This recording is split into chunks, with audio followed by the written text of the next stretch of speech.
हमारे चैनल को सब्सक्राइब करना न भूलें। यहाँ हजारों कहानियां हैं आपके लिए। राजस्थान, उदयपुर शहर। सुबह का समय था और उदयपुर का सबसे बड़ा पुश्तैनी राजमहल, जिसे उदयपुर का हर व्यक्ति अच्छी तरह जानता था, क्योंकि इस महल में राजवंशी परिवार रहता था।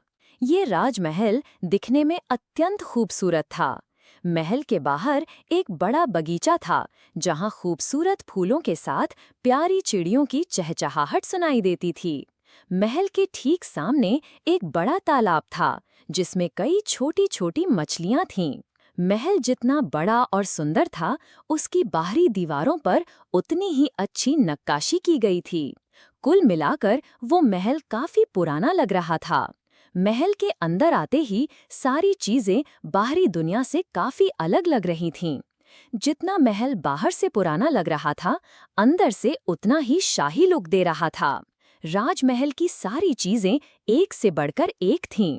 पूरा महल साफ सुथरा था। डाइनिंग एरिया का इंटीरियर काफी शाही अंदाज का लग रहा था, मानो वो राजा महाराजाओं के समय से बना हो। लिविंग एरिया में लगा बड़ा झूमर महल को परफेक्ट शाही लुक दे रहा था। लिविंग एरिया के सामने बड़ी घुमावदार सीढ़ियां थीं, जो ऊपर बने कमरों तक जाती थीं। सब कुछ अत्यंत सुंदर लग रहा था। आज उस महल में उत्सव जैसा माहौल था, क्योंकि वहां के सभी लोग बहुत खुश थे। उनके कुंवर साहब ने शादी के लिए हाँ कह दिया था।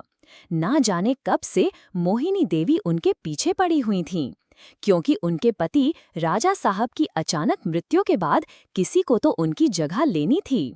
शादी न होने तक ये नहीं हो सकता था। ये राजवंशी परिवार का एक बहुत पुराना नियम था।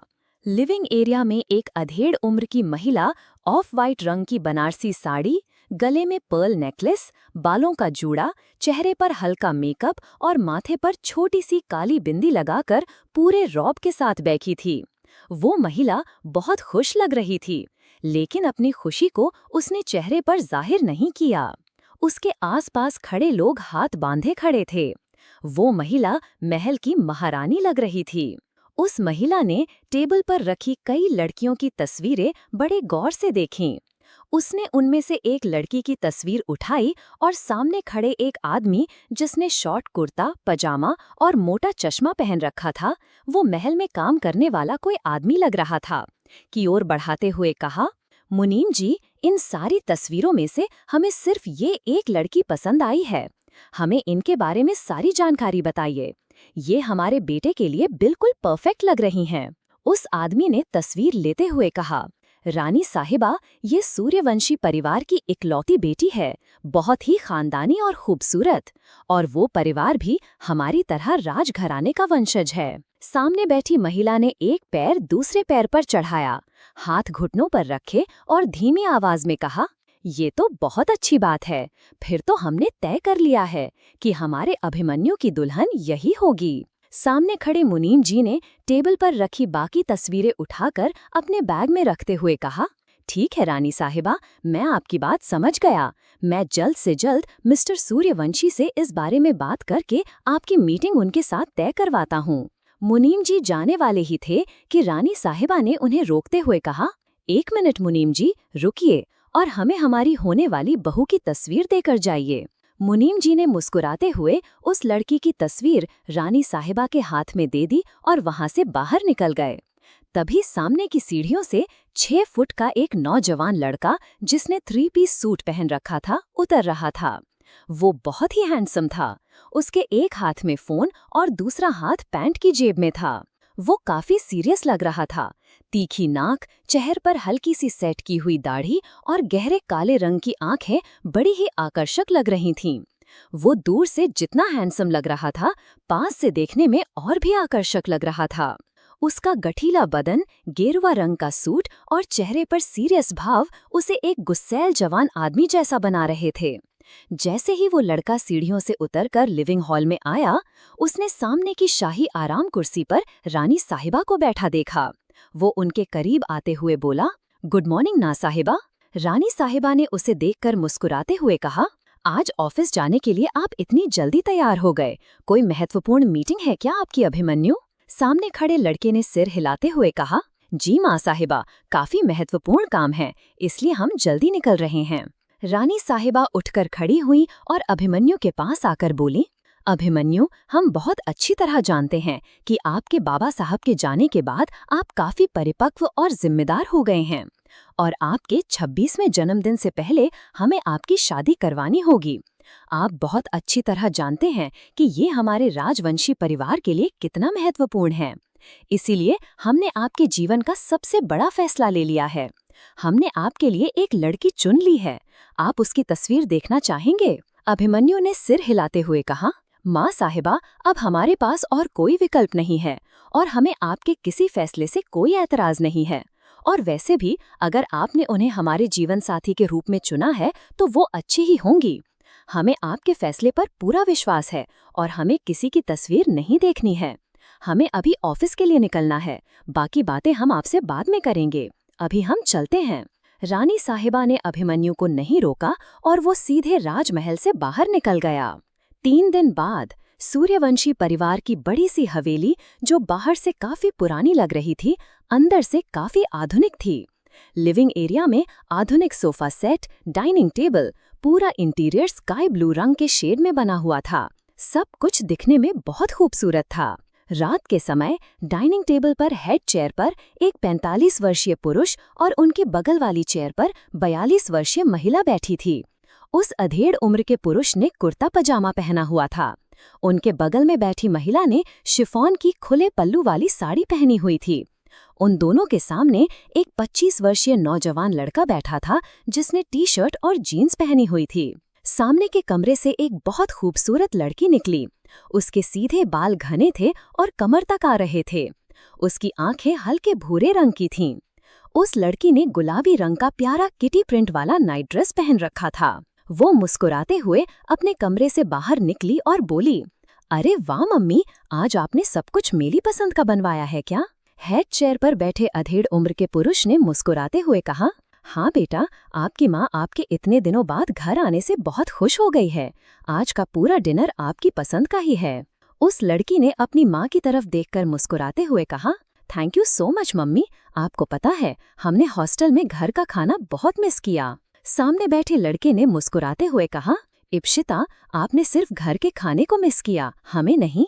इस पर इप्शिता ने सिर हिलाते हुए कहा, नहीं उदय भाई, कैसी बात कर रहे हैं आप?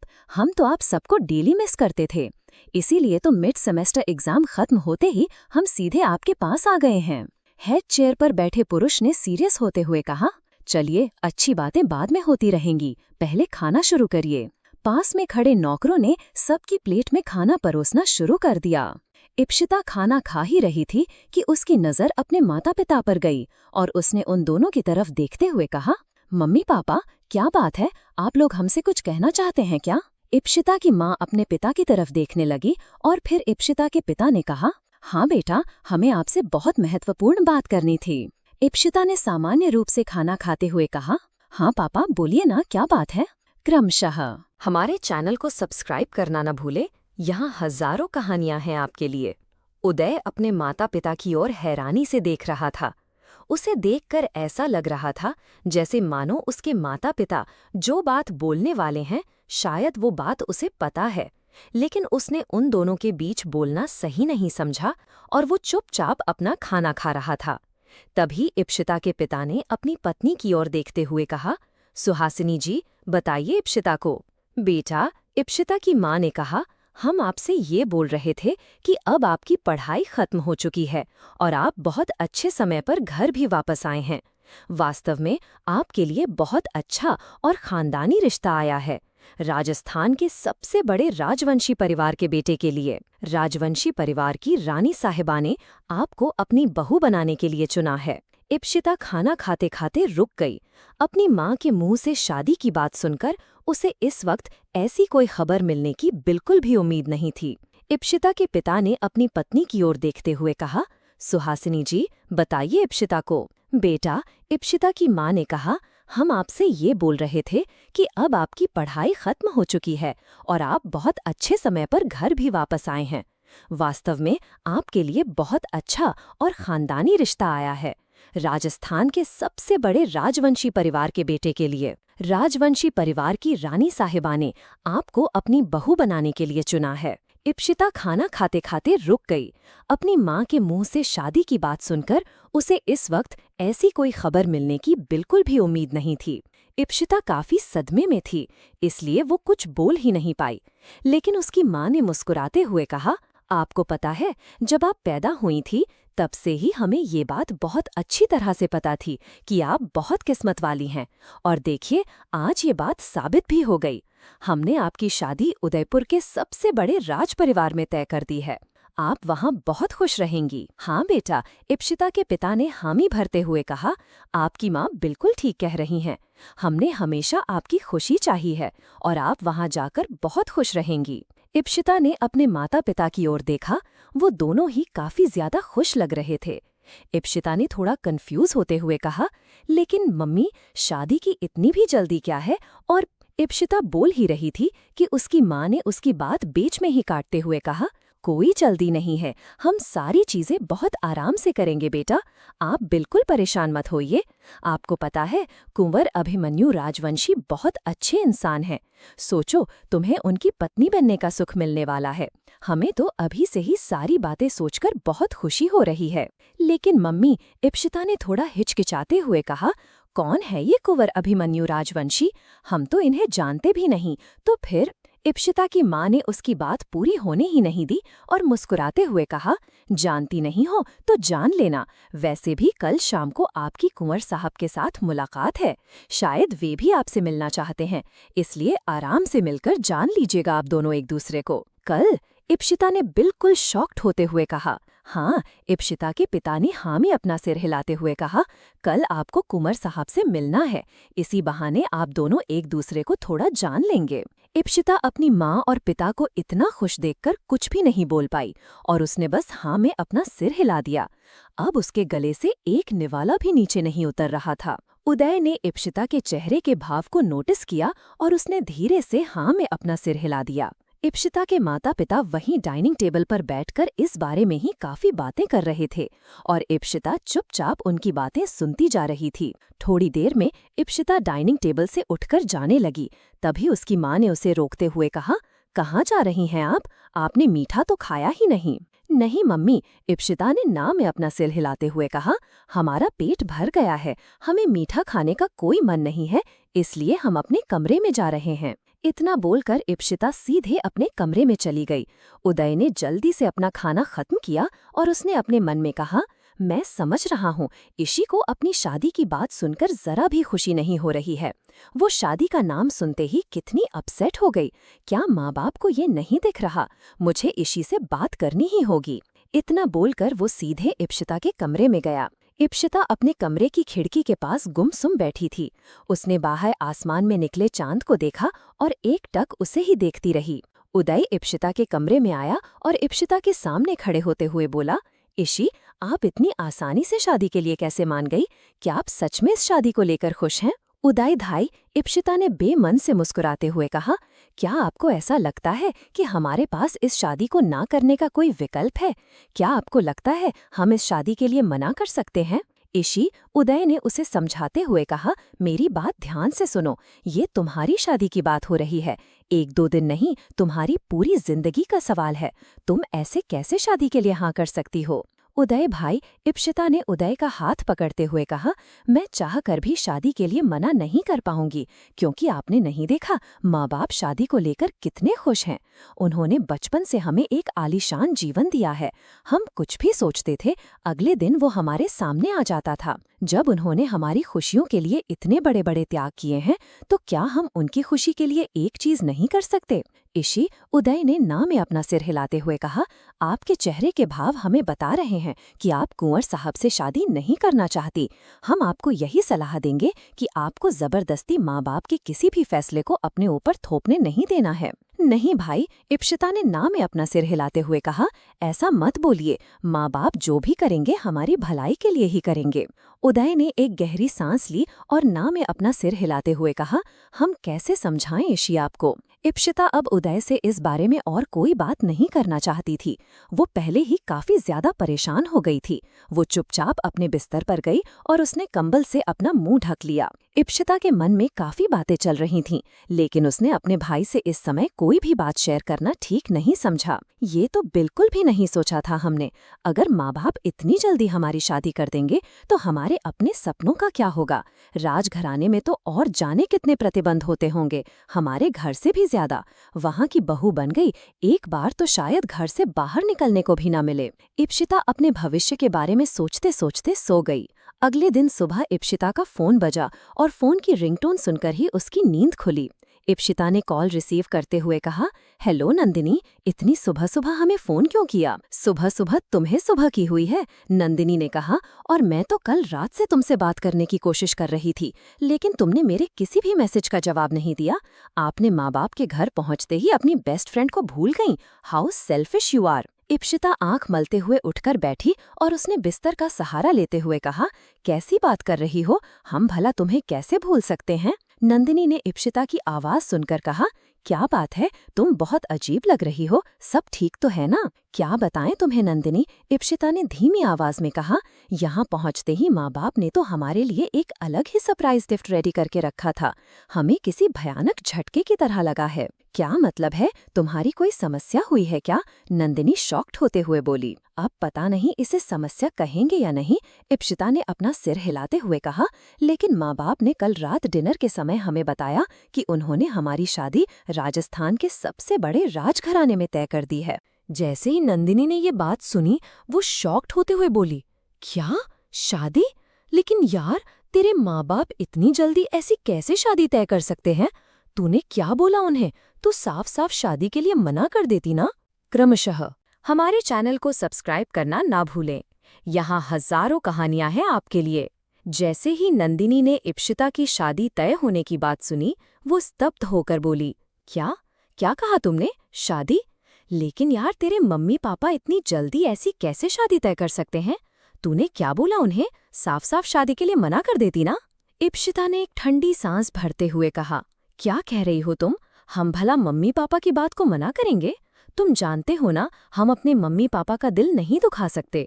हमारे पास शादी ना करने का या फिर मना करने का कोई विकल्प ही नहीं है। नंदिनी ने हड़बड़ाते हुए कहा, व्हाट डू यू मीन तुम्हारे पास विकल्प नहीं है?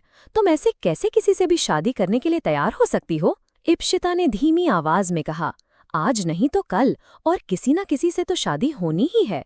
इसलिए अपने मम्मी पापा के खातिर हम ये शादी कर लेंगे। नंदिनी ने ना में अपना सिर हिलाते हुए कहा, पागल हो गई हो तुम? और तुमने मेरे साथ मिलकर अपने भविष्य की जो योजना बनाई है उसका क्या? और सबसे बड़ी बात इप्शिता, तुम्हारा सपना, तुम ऐसे कैसे अपना इतना बड़ा सपना छोड़ सकती हो? इप्शिता नंदिनी की बात सुनकर कुछ नहीं बोली, बस उसने अपनी आंखें कसकर बंद कर लीं। फोन की दूसरी तरफ से आवाज आई, मतलब तुम अपने मम्मी पापा के खातिर अपने सपनों का गला घोट दोगी? इप्शिता ने कहा, नंदिनी, तुम नहीं जानती, एक शाही परिवार में होना इतना आसान नहीं होता है।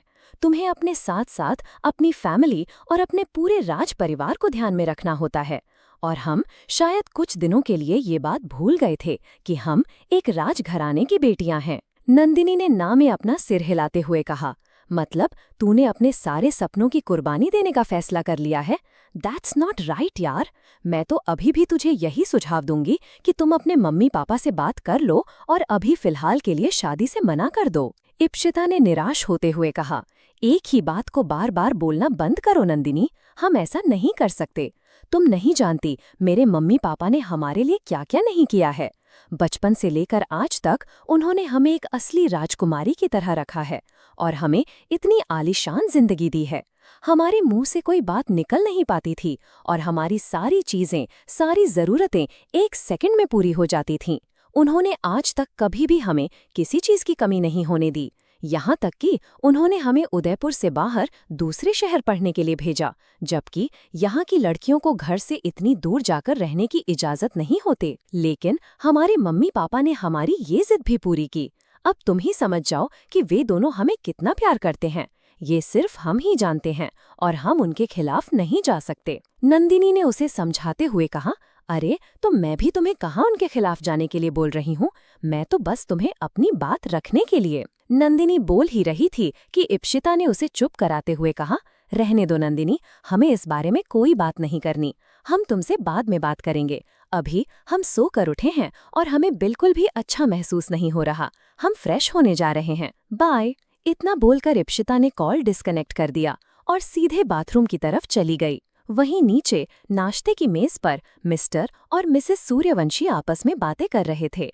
इप्शिता के पिता ने कहा, सुहासिनी जी, आपकी रानी सा से बात हो गई ना? इप्शिता की मां ने हाँ में अपना सिर हिलाते हुए कहा, जी हाँ, हमने उनसे बात कर ली है और उन्होंने शाम को इप्शिता और कुंवर सा की मुलाकात तय कर दी है, वो भी अपने ही होटल में।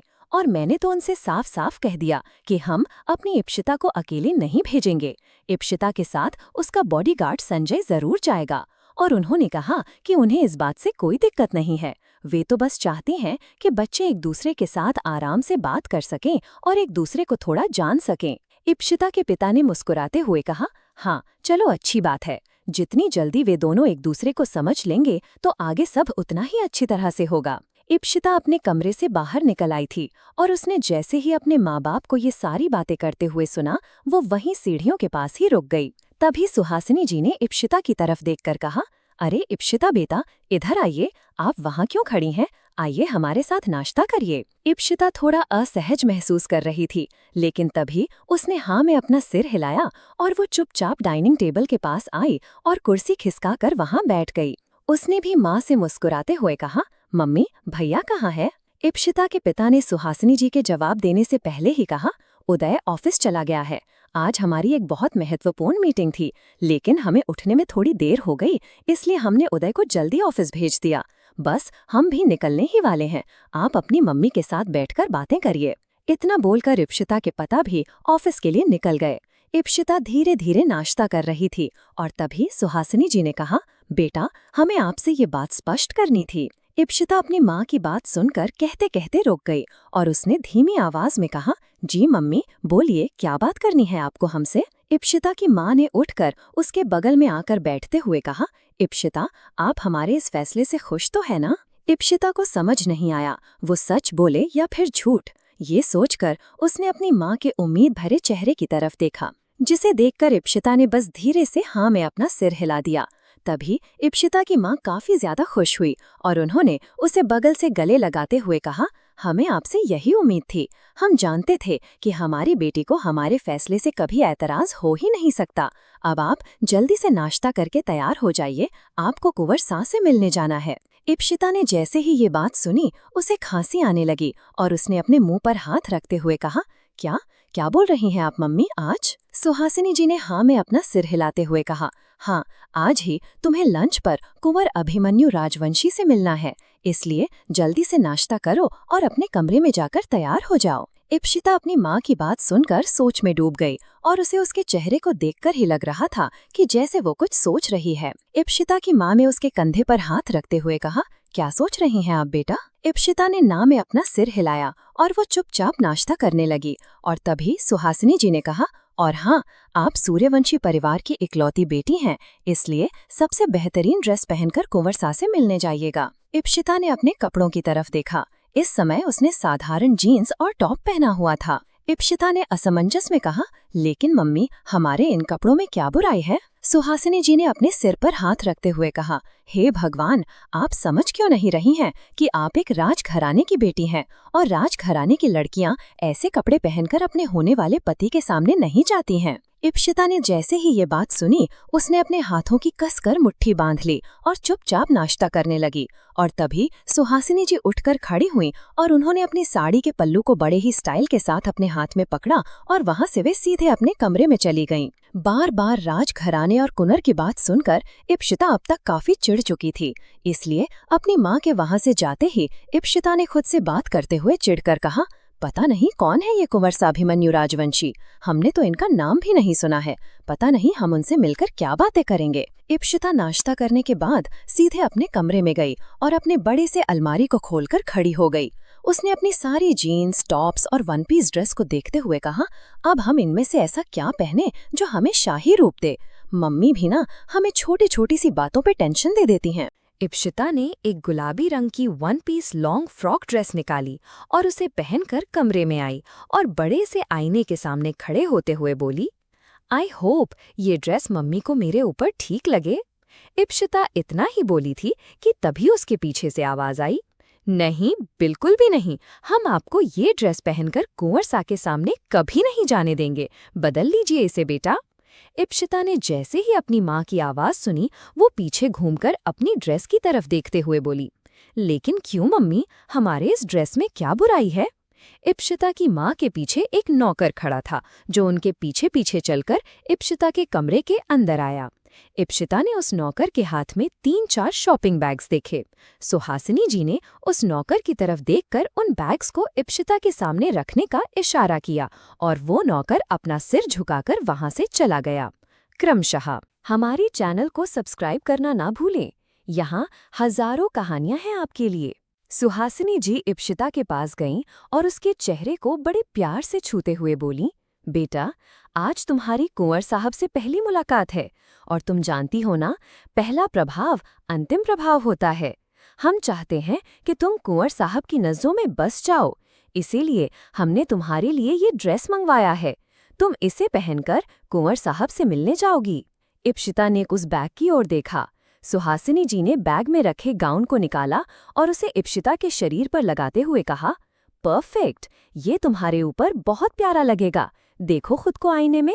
इप्शिता ने अपनी नजरें उठाकर आईने में देखा। वो सुनहरे रंग का बहुत भारी गाउन था।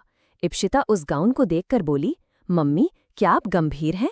इतना भारी गाउन पहनकर पहली बार मिस्टर अभिमन्यु से मिलना ठीक होगा? सुहासिनी जी ने तुरंत सिर हिलाते हुए कहा, बस बेटा, ये तुम्हारे ऊपर बहुत अच्छा लग रहा है और इसके साथ हमने इसकी मैचिंग ज्वेलरी और नई हील्स भी मंगवाई हैं। अब तुम फटाफट तैयार हो जाओ, तुम्हारी कार तैयार है और तुम्हारे साथ तुम्हारे बॉडीगार्ड संजय भी जाएंगे। इप्शिता ने जैसे ही ये बात सुनी, उसने धीमी आवाज में कहा, बॉडीगार्ड मेरे साथ जाएगा? क्या मैं किसी अपराधी से मिलने वाली हूँ? सुहासिनी जी ने इप्शिता की बात सुनी और उन्होंने अपना गला साफ करते हुए कहा, अहम अहम, इस तरह की बातें नहीं बोलते बेटा, वो कुंवर साहब हैं और जल्द ही उदयपुर के राजमहल के होने वाले राजा साहब भी हैं। चलिए जल्दी से तैयार होकर नीचे आइए, हम आपका नीचे ही इंतजार कर रहे हैं। इप्शिता उस भारी गाउन को देख रही थी और उसके चेहरे पर अजीबोगरीब भाव थे। इसे नोटिस करते हुए सुहासिनी जी 1 मिनट के लिए रुकीं और उन्होंने पूछा, अगर तुम्हें तैयार होने में कोई परेशानी हो रही है तो क्या हम मेड को अंदर भेजें? इप्शिता ने सिर हिलाते हुए कहा, नहीं मम्मी, इसकी कोई जरूरत नहीं है, हम बस 10 मिनट में तैयार होकर आते हैं। सुहासिनी जी ने कहा, 10 मिनट में नहीं, तुम आराम से और अच्छे से तैयार हो जाओ, हम चाहते हैं कि कुंवर साहब तुम्हें देखें और देखते ही रह जाएं। इतना बोलकर सुहासिनी जी ने बड़े ही प्यार से इप्शिता के माथे को चूमा और उसके कमरे से बाहर चली गईं। इप्शिता ने गहरी सांस ली और उस गाउन को पहनने के लिए चेंजिंग रूम की ओर बढ़ी। आधे घंटे बाद इप्शिता तैयार होकर अपने कमरे से बाहर निकली। जैसे ही इप्शिता सीढ़ियों से नीचे उतर रही थी, सुहासिनी जी, जो संजय को इप्शिता की सुरक्षा के लिए निर्देश दे रही थीं, बोली, संजय, तुम हमारे सबसे भरोसेमंद आदमी हो, इसीलिए हम तुम्हें इप्शिता का बॉडीगार्ड बनाकर भेज रहे हैं। याद रखना, इप्शिता और कुंवर साहब की मुलाकात होटल के प्राइवेट रूम में होने वाली है और तुम उस रूम के बाहर रहोगे। हम नहीं चाहते कि उनकी मुलाकात के बीच कोई भी व्यवधान आए। तुम्हें इप्शिता की सुरक्षा का पूरा ध्यान रखना है। आप हमारी बात समझ रहे हैं ना? संजय, जो बॉडीगार्ड की वर्दी में था, उसने अपना हाथ आगे बांधकर सिर झुकाते हुए कहा, हाँ मैडम, मैं आपको कोई भी शिकायत का मौका नहीं दूंगा। बेबी जी की सुरक्षा की जिम्मेदारी मेरी है। सुहासिनी जी ने सिर हिलाया। तभी संजय की नजर इप्शिता पर पड़ी, जो अपने गाउन को संभालते हुए हाई हील्स और हीरे का हार पहनकर खुले बालों में थी, हल्के मेकअप में थी, लेकिन वो सुनहरा गाउन इप्शिता पर बहुत जंच रहा था। संजय ने सिर झुकाते हुए कहा, मैडम, बेबी जी आ गई हैं। सुहासिनी जी संजय की बात सुनकर पीछे घूमी। जैसे ही उन्होंने अपनी नजरें उठाकर इप्शिता को देखा, उनके चेहरे पर एक बड़ी मुस्कान आ गई। वो अपनी साड़ी का पल्लू संभालते हुए आगे बढ़ीं और इप्शिता का हाथ पकड़कर उसे देखकर मुस्कुराते हुए बोलीं, वाह, बहुत खूबसूरत, अब तुम बिल्कुल मेरी बेटी जैसी लग रही हो। तुम्हारे ऊपर ये गाउन बहुत जंच रहा है। कुंवर साहब तो तुम्हें देखते ही रह जाएंगे।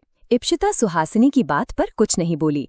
तभी सुहासिनी ने अपनी उंगली को आंखों के किनारे लगाया और इप्शिता की गर्दन पर अपनी उंगली छुआते हुए कहा, कहीं तुम्हें हमारी ही नजर ना लग जाए। जाओ कुंवर साहब से मिलो, और हाँ, हमारी बात याद रखना इप्शिता, कुछ भी हो जाए तुम उन्हें नाराज नहीं करोगी। आज सूर्यवंशी राज परिवार की इज्जत की जिम्मेदारी तुम्हारे सिर पर है, so behave like a princess, okay? Ipshita ने सिर हिलाते हुए कहा, ओके मम्मी, मैं कोशिश करूंगी कि मैं आपको निराश ना करूं। सुहासिनी जी ने इप्शिता की बात को वहीं रोकते हुए कहा, मुझे नहीं, तुम्हें ये बात याद रखनी है कि तुम कुंवर साहब को निराश ना करो, अच्छे से उनसे बातचीत करना। इप्शिता ने सिर हिलाया और वो हवेली से बाहर निकलने लगी। संजय ने कार का दरवाजा खोला और इप्शिता चुपचाप कार में बैठ गई। थोड़ी ही देर में कार रुकी और इप्शिता ने खिड़की से बाहर की ओर देखा, जहां बड़े बड़े अक्षरों में लिखा हुआ था MS रॉयल ग्रांड। ये एक 7 सितारा होटल था जो 30 मंजिल ऊंचा बना था, दिखने में बहुत ही ज्यादा खूबसूरत था। इप्शिता ने उस होटल की ओर देखते हुए कहा, ये तो 7 सितारा होटल है, इसका मैंने काफी नाम सुना है। संजय ने आकर कार का दरवाजा खोलते हुए कहा, बेबी जी, ये कुंवर अभिमन्यु राजवंशी के पिताजी के नाम पर है। उनका सबसे बड़ा 7 सितारा होटल है और उन्होंने यहीं पर आपको मिलने के लिए बुलाया है, बाहर आइए। इप्शिता संजय की बात सुनकर चुपचाप कार से बाहर निकली और संजय ने कार पार्क करने के लिए सामने खड़े एक गेट कीपर को चाबी दी और वो सीधे इप्शिता के साथ होटल के अंदर गया। उसने अपना कार्ड गेट कीपर को दिखाया और उसने इप्शिता के सामने झुककर सलाम किया। इप्शिता ने उसे कोई जवाब नहीं दिया, क्योंकि इप्शिता को इन सब चीजों की आदत थी। वो चुपचाप होटल के अंदर गई और वहां अंदर जाते ही जितने भी लोग थे उन सब की नजरें इप्शिता पर ही टिक गईं। संजय उस होटल के मैनेजर के पास गया और उसने जैसे ही उसे अपना कार्ड दिखाया, उसने कहा, जी, कुंवर साहब की इप्शिता से मुलाकात है। वो मैनेजर इप्शिता के सामने आकर बोला, welcome ma'am, please come this way. Ipshita उस मैनेजर के साथ जा रही थी और वहीं संजय इप्शिता के पीछे पीछे चल रहा था। मैनेजर, इप्शिता और संजय लिफ्ट के सामने जाकर खड़े हुए और जैसे ही लिफ्ट खुली, वो मैनेजर उन दोनों के साथ लिफ्ट के अंदर गया और उसने 15वें माले का बटन दबाया। इप्शिता की घबराहट बढ़ रही थी और उसके दिमाग में कई सारे सवाल एक साथ आ रहे थे कि पता नहीं वो अभिमन्यु के साथ कैसे व्यवहार करेगी, अभिमन्यु उसे देखकर किस तरह से प्रतिक्रिया करेगा, वो उससे क्या पूछेगी, और भी कई सारे सवाल थे। ये सब सोचते सोचते वे लोग 15वें माले पर आ गए। वो मैनेजर लिफ्ट से बाहर निकलते ही सामने की ओर बढ़ा और एक बड़े से सुनहरे रंग के दरवाजे के बाहर रुका। उसने उस दरवाजे को अपने ID कार्ड से खोला और इप्शिता की ओर देखते हुए कहा, मैम प्लीज आप अंदर चलकर थोड़ी देर इंतजार करिए, कुंवर साहब बस आते ही होंगे। इप्शिता ने मैनेजर की बात सुनकर अपने मन में कहा, आते ही होंगे, इसका मतलब मिस्टर अभिमन्यु अभी तक नहीं आए हैं, समय की कोई कद्र नहीं है। इप्शिता को ऐसे सोचते देखकर संजय ने कहा, बेबी जी, क्या सोच रही हैं आप? इप्शिता ने सिर हिलाया और वो चुपचाप उस कमरे के अंदर चली गई और संजय वहीं कमरे के बाहर खड़ा हो गया। जैसे ही इप्शिता उस कमरे के अंदर गई, उस कमरे की सारी चीजें सुनहरे रंग की थीं।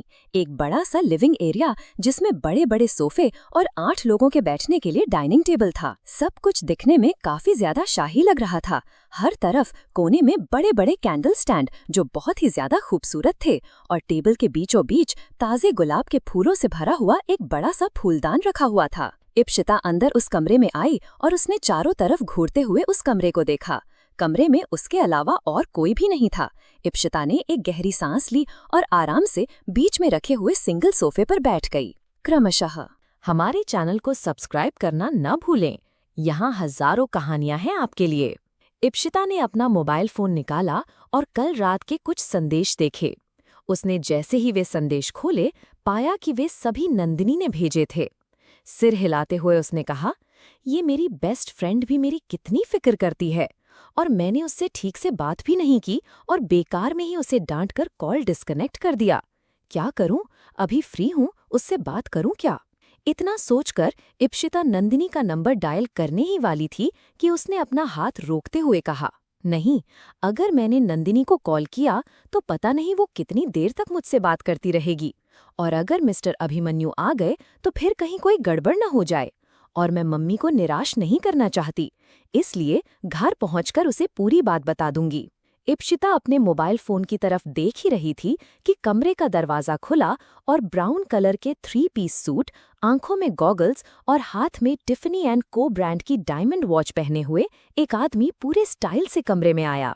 इप्शिता ने जैसे ही किसी के आने की आहट सुनी, उसने अपना फोन साइड टेबल पर रख दिया और अभिमन्यु की तरफ देखने लगी। अभिमन्यु दिखने में काफी हैंडसम लग रहा था, लेकिन उसके चेहरे पर कोई मुस्कान नहीं थी। वो जैसे ही अंदर आया, इप्शिता ने मन में कहा, ओह, तो यही है मिस्टर अभिमन्यु। इप्शिता उसे घूरते हुए देख रही थी। वो इप्शिता के सामने आकर रुका और बड़े स्टाइल से अपना चश्मा उतारकर इप्शिता की तरफ देखा। इप्शिता के चेहरे पर हल्का मेकअप और उसकी लाइट ब्राउन आंखें उसे बहुत ही डिसेंट लुक दे रही थीं। इप्शिता एक बहुत ही खूबसूरत, नाजुक सी बार्बी डॉल लग रही थी और एक टक अभिमन्यु की तरफ देख रही थी, क्योंकि वो भी बहुत हैंडसम लग रहा था। इतना हैंडसम कोई लड़का इप्शिता ने शायद कभी अपनी लाइफ में इतने करीब से नहीं देखा था। वो उन सबसे अलग था। इप्शिता ने बैठने से पहले ध्यान नहीं दिया, लेकिन जिस जगह पर वो बैठी थी उसके सामने एक गोल मेज रखी हुई थी, जिस पर 2 वाइन ग्लास और फूलदान बहुत ही सलीके से सजा था। दूसरी तरफ भी ठीक उसी तरह का सिंगल सोफा रखा हुआ था जिस पर वो बैठी थी। इसलिए अभिमन्यु उस दूसरे सिंगल सोफे पर उसके सामने बैठ गया। इप्शिता उसे कमरे में आता देख अपनी जगह से उठकर खड़ी होने वाली थी, लेकिन अभिमन्यु के बैठने के बाद उसने ऐसा करने की जरूरत नहीं समझी। उसने इप्शिता की तरफ एक नजर देखा और बोला, hi, so you are Ipshita Suryavanshi, right? और हमारे पेरेंट्स से ये सेटअप किया है तो आप भी हमारा नाम जानती ही होंगी। इतना बोलते हुए अभिमन्यु की नजर इप्शिता के चेहरे से हटकर उसके परफेक्ट सीधे लंबे बालों पर गई, जो उसकी कमर तक आ रहे थे। हैवी गाउन में भी वो काफी सुंदर लग रही थी। मैचिंग ज्वेलरी और मेकअप से उसका लुक और भी एलिगेंट लग रहा था, लेकिन उस वक्त काफी जजिंग फेस बनाकर अभिमन्यु की तरफ देख रही थी। उसकी तरफ देखते हुए इप्शिता ने मन में कहा, समझता क्या है ये खुद को? इतना कैजुअली हेलो बोल रहा है, जैसे पता नहीं कब से जानता है हमें, और लेट आने के लिए एक सॉरी तक नहीं बोला। लेकिन जो भी कहो, बंदा है तो हॉट और हैंडसम के साथ साथ अट्रैक्टिव भी। शायद इसी बात का घमंड होगा, ऊपर से राजघराने का वारिस। इप्शिता ने अभी तक उसकी बात का कोई जवाब नहीं दिया था और उसी तरह उसकी तरफ देख रही थी। अभिमन्यु भी कुछ नहीं बोला और उसे लगा कि शायद इप्शिता उससे बात करने में इंटरेस्टेड ही नहीं है। इसलिए उसने अपना मोबाइल फोन निकाला और उसमें स्क्रॉल करने लगा। उसे इस तरह मोबाइल फोन चलाते देख इप्शिता को गुस्सा आ गया, क्योंकि वो सामने पागल बनकर बैठी हुई थी। उसने एकदम से कहा, आप यहाँ पर मोबाइल यूज करने के लिए आए हैं? इप्शिता ने ये बात ज्यादा तेज आवाज में नहीं बोली और अभिमन्यु का ध्यान बिल्कुल भी उसकी तरफ नहीं था, इसीलिए वो ठीक से सुन नहीं पाया और उसने पूछा, सॉरी, कुछ कहा क्या आपने? उसके इस तरह से पूछने पर इप्शिता को और भी बुरा लगा, ये सोचकर कि उसका ध्यान बिल्कुल भी उसकी तरफ नहीं था। लेकिन फिर भी अपनी माँ की बातों और उन्होंने जो कुछ भी यहाँ पर आने से पहले उसे समझाया था, वो सब याद करते हुए इप्शिता ने किसी तरह से खुद को शांत किया और उसकी बात का जवाब देते हुए बोली, यस मिस्टर अभिमन्यु, हम ये बोल रहे थे कि अगर आपको इतना ही जरूरी काम है अपने मोबाइल फोन में, तो आप पहले वो खत्म कर लीजिए, उसके बाद हम बात कर लेंगे। वैसे भी हमारी बात कौन सी इतनी जरूरी है? हमारे पेरेंट्स में तो सारी बातें हो ही गई हैं, हम तो बस फॉर्मेलिटी के लिए ही यहाँ पर मिलने आए हैं। अभिमन्यु ने उसकी बात पर सहमति जताते हुए बोला, yes, you are completely right, हम भी यहाँ पर अपनी माँ के कहने पर ही आए हैं, नहीं तो हमें भी ये शादी नहीं करनी है। इतना बोलकर उसने अपना मोबाइल फोन वापस जेब में रख लिया। उसकी बात सुनकर इप्शिता ने तुरंत ही पूछा, क्यों? हमारा मतलब है अगर आपको हमसे शादी नहीं करनी तो आप मना कर सकते हैं। अभिमन्यु ने ना में अपना सिर हिलाते हुए कहा, नहीं, हम मना नहीं कर सकते, क्योंकि हमारी माँ की इच्छा है और ये जरूरी भी है। इप्शिता ने हताश होते हुए कहा, अच्छा, तो आपकी हालत भी हमारी जैसी ही है, तो क्या ही फायदा हुआ आपके कुंवरसा होने का? अभिमन्यु ने अपनी भौहें चढ़ाते हुए कहा, क्या मतलब है आपकी इस बात का? इप्शिता ने अपनी बात को छिपाते हुए कहा, नहीं, कुछ नहीं, हमें बस ये लगा था कि शायद आपको सिर्फ हमसे शादी नहीं किसी और से करनी है। अभिमन्यु ने जवाब दिया, नहीं, असल में हमें शादी किसी से भी नहीं करनी, लेकिन अब अगर करनी पड़ रही है तो माँ की पसंद से ही करेंगे। इप्शिता ने धीमी आवाज में कहा, हाँ, हम भी अपने माँ बाप की वजह से ही यहाँ पर बैठे हुए हैं। अभिमन्यु ने काफी एटीट्यूड से कहा, डोंट टेल मी, बाकी लड़कियों की तरह आपको हमारे राजघराने की रानी बनने में कोई इंटरेस्ट नहीं है और ना ही इस शादी में। इप्शिता ने अपनी भौहें सिकोड़ते हुए कहा, आपके कहने का क्या मतलब है? हम आपके नाम और रुतबे की वजह से आपसे शादी कर रहे हैं? अभिमन्यु ने सीधा जवाब दिया, हाँ बिल्कुल, और क्या वजह हो सकती है? इप्शिता ने चिढ़ते हुए कहा, और भी कई सारी वजहें हो सकती है, लेकिन फिलहाल हमारे पास सबसे बड़ी वजह जो है वो है हमारे माँ बाप, जिनकी बात हम टाल नहीं सकते और इसीलिए हम आपको बर्दाश्त कर रहे हैं। आपकी हिम्मत कैसे हुई हम पर ऐसे इल्जाम लगाने की? इतना बोलकर इप्शिता गुस्से में अपनी जगह से उठकर खड़ी हो गई। एक तो वैसे ही उसका यहाँ पर आने का मन नहीं था, ऊपर से अभिमन्यु का ऐसा रूखा व्यवहार उसे और भी ज्यादा गुस्सा दिला रहा था। काफी देर से वो खुद को कंट्रोल कर रही थी, जबकि अभिमन्यु एकदम शांत भाव से ऐसी बातें बोल रहा था। अब इप्शिता से रहा नहीं गया। अभिमन्यु ने उसे धमकी भरे अंदाज में कहा, आपको नहीं लगता आपके ऐसे व्यवहार की वजह से हम इस शादी से इनकार कर सकते हैं? इप्शिता बिना किसी हिचकिचाहट के बोली, नहीं, आप नहीं कर सकते, क्योंकि अभी थोड़ी देर पहले आपने ही कहा था, और अगर मना कर भी देते हैं तो ये हमारे लिए ही अच्छा होगा। हम चलते हैं, हमें नहीं लगता यहाँ पर और ज्यादा देर रुकने का कोई मतलब है। इतना बोलकर वो वहां से बाहर निकल गई। अभिमन्यु ने उसकी तरफ देखा और मन में सोचा, इतना गुस्सा, हमने आखिर ऐसा भी क्या कहा? लेकिन मानना पड़ेगा माँ की पसंद को। राजकुमारी इप्शिता सुंदर तो बहुत थी, हमने सामने तारीफ नहीं की तो क्या हुआ, लेकिन ये आंखें तो अब कभी भूल नहीं सकता। इतना सोचकर इप्शिता की खूबसूरत आंखें याद करके अभिमन्यु एक पल के लिए मुस्कुराया, लेकिन फिर तुरंत ही वो एकदम सीरियस होकर खुद से बोला, हमने उसकी आंखें नोटिस की? सीरियसली, वो भी पहली ही मुलाकात में? ऐसा तो कभी नहीं हुआ किसी से भी। स्ट्रेंज। अभिमन्यु को खुद भी यकीन नहीं हुआ जो कुछ उसने अभी बोला, लेकिन फिर इस ख्याल को वो दिमाग से झटकता हुआ अपनी जगह से उठा और वो भी वहां से निकल गया। क्रमशः